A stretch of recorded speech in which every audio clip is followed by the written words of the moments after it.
Narendra Modi America गए हुए हैं, वो इस देश के प्रधानमंत्री हैं और हमारे देश के प्रधानमंत्री को अपने बगल में खड़ा करके अमेरिकी राष्ट्रपति न सिर्फ रेसिप्रोकल टैरिफ लगाने के लिए धमका रहे थे, बल्कि हमारे देश के लिए फ्रॉड, अब्यूज और वेस्ट जैसे शब्दों का भी प्रयोग कर रहे थे।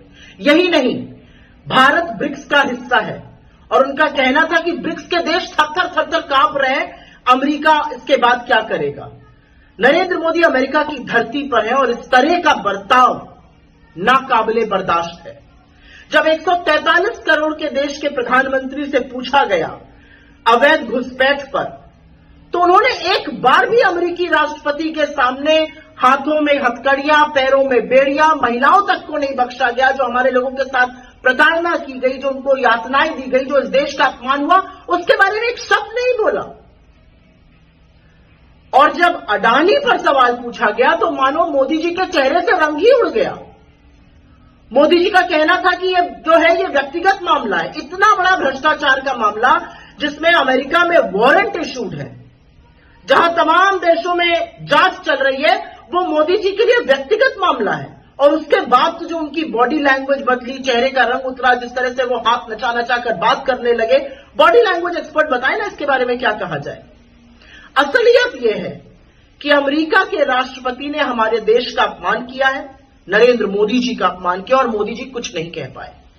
भक्तों के विश्वगुरु की पोल खुल चुकी है, ये चले थे वॉर रुकवाने, अरे 2 शब्द तो देश के लिए बोल दिए होते। नरेंद्र मोदी अपने मित्र गौतम अडानी को फायदा पहुंचाने के लिए किस हद तक जा सकते हैं, किस तरह से नियम कानून बदल सकते हैं, इस देश की राष्ट्रीय सुरक्षा के साथ भी खिलवाड़ करने को तैयार हैं। अगर आप इसका कच्चा चिट्ठा और सच सुनना चाहते हैं तो आगे की बातें जरूर सुन लीजिएगा, क्योंकि असलियत यह है कि राष्ट्रीय सुरक्षा और बॉर्डर सिक्योरिटी को मद्देनजर रखते हुए भारत पाक बॉर्डर से 10 किलोमीटर तक की दूरी पर जो मौजूदा गांव और सड़कें हैं, उनको छोड़ के कोई बड़ा निर्माण नहीं हो सकता है। लेकिन असलियत यह भी है कि मोदी जी के परम मित्र गौतम अडानी आज की तारीख में पाकिस्तान बॉर्डर से महज 1 किलोमीटर की दूरी पर बड़े सोलर और विंड टर्बाइन प्लांट का निर्माण कर रहे हैं। असल में हुआ ऐसा कि एसईसीआई जो एक सरकारी कंपनी है, सेंट्रल गवर्नमेंट के अंदर आती है, solar energy corporation of India, जो कि रिन्यूएबल एनर्जी मंत्रालय के अंतर्गत आती है, उसको 23,000 हेक्टेयर की भूमि आवंटित करी थी गुजरात सरकार ने सोलर और विंड एनर्जी पर काम करने के लिए। एसईसीआई ने कहा कि क्योंकि ये सब प्रतिबंध है 10 किलोमीटर इत्यादि का, उनके लिए ये काम करना मुमकिन नहीं हो पाएगा। वो सिर्फ विंड टर्बाइन लगा सकते हैं, लेकिन अगर सोलर पैनल नहीं लगेगा तो ये उनके लिए प्रैग्मेटिक नहीं है, प्रैक्टिकल नहीं है। बस फिर क्या था, गुजरात से चिट्ठी लिखनी शुरू हुई प्रधानमंत्री कार्यालय पर और बोला गया कि रक्षा मंत्रालय से मिलकर इस मुद्दे को उठाया जाए और इसका समाधान निकाला जाए। अप्रैल 2023 की यह बात है। 21 अप्रैल 2023 को एक बड़ी बैठक बुलाई गई दिल्ली में, जिसमें कि गुजरात के अधिकारी आए, न्यू एंड रिन्यूएबल एनर्जी मंत्रालय के लोग आए, एसईसीआई के लोग आए और मिलिट्री ऑपरेशंस के डायरेक्टर जनरल तक उसमें उन्होंने भाग लिया। उस मीटिंग में आर्मी के वरिष्ठ लोगों ने कहा कि सोलर पैनल लग जाने से टैंक मूवमेंट और निगरानी करने में दिक्कत होगी, लेकिन डेवलपर्स ने उनको यह विश्वास दिलाया कि ऐसी दिक्कत नहीं होगी। हालांकि आर्मी ऑफिशियल्स ने बोला था सोलर पैनल का साइज बदला जाए, जिसको खारिज कर दिया गया इस डिमांड को। और उसके बाद रक्षा मंत्रालय ने उसी दिन यह फैसला लिया कि और मंजूरी दे दी कि पाकिस्तान से 2 किलोमीटर की दूरी पर, बॉर्डर से 2 किलोमीटर की दूरी पर सोलर पैनल और 1 किलोमीटर की दूरी पर विंड टर्बाइन लग सकती हैं।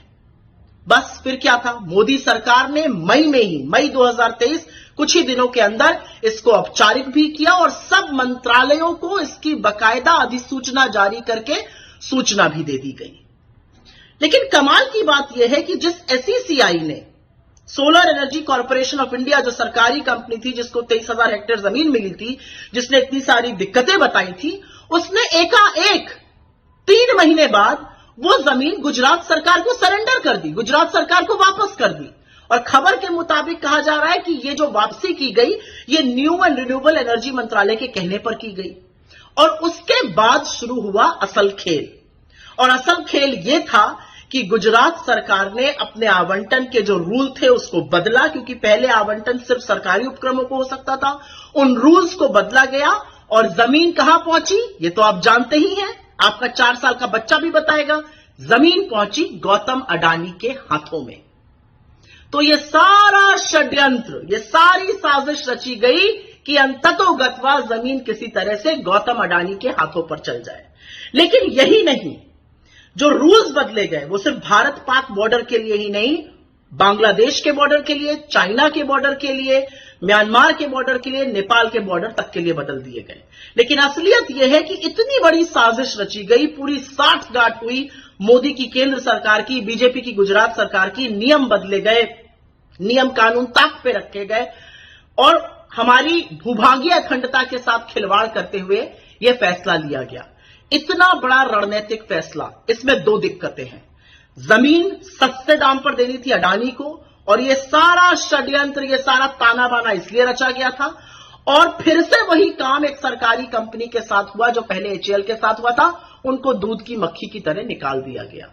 यह नरेंद्र मोदी का असली देश प्रेम है, यह उनका फर्जी राष्ट्रवाद है कि वो इस देश की भूभागीय अखंडता, हमारी बॉर्डर सिक्योरिटी, हमारी राष्ट्रीय सुरक्षा तक से खिलवाड़ करने को तैयार है। अडानी के चक्कर में मोदी क्या क्या कर गुजरेंगे, शायद इसका अंदाजा भी नहीं है हमें और आपको। और ऐसी खबरें देखने के लिए सब्सक्राइब कीजिए हमारे YouTube चैनल को। वीडियो पसंद आए तो लाइक, कमेंट और शेयर जरूर कीजिए। शुक्रिया।